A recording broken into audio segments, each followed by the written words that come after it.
கிறிஸ்துவுக்குள் பிரியமானவர்களே, ஆண்டவராகிய இயேசு கிறிஸ்துவின் இனிய நாமத்தினால் அன்பின் வாழ்த்துக்கள். இன்றும் உங்களோடு கூட யாத்ராகமத்தின் தொடர்ச்சியாக 20வது அதிகாரம் 12வது வசனத்தில் அன்பு செய்யுங்கள், கனம் பண்ணுங்கள் என்கிற தலைப்பில் ஆண்டவருடைய வார்த்தையை பகிர்ந்து கொள்ள விரும்புகிறேன்.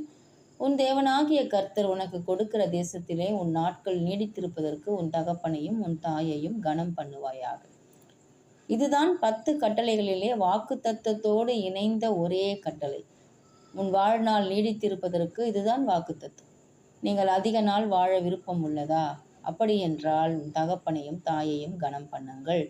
பிதாவாகிய தேவன் இஸ்ரவேல் ஜனங்கள் மற்ற புறஜாதியார் போல் அல்லாது தங்கள் தகப்பனையும் தாயையும் நேசிக்க வேண்டும். அந்த தேசத்தின் விளைவால் கனம் பண்ண வேண்டும். அவர்களை அசட்டை செய்யக்கூடாது என்று விரும்பினார்.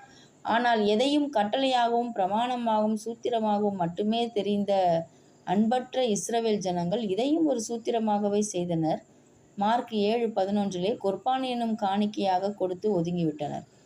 புதிய ஏற்பாடு முற்றிலும் அன்பையே மிகப்பெரிய கட்டளையாக வைக்கிறது.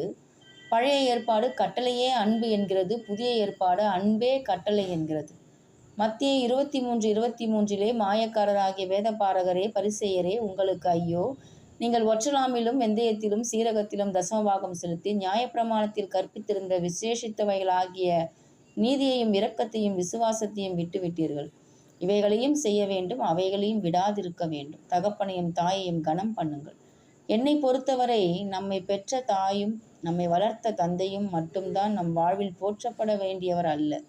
நம்மை ஆவிக்குரிய வாழ்வில் கூட நம்மை ரட்சிப்புக்குள் பெற்றெடுத்த ஊழியரும் தொடர்ந்து கிறிஸ்துவுக்குள் நம்மை வழிநடத்தி வரும் ஊழியரும் நமக்கு தகப்பனும் தாயும் போன்றவர்கள்தான்.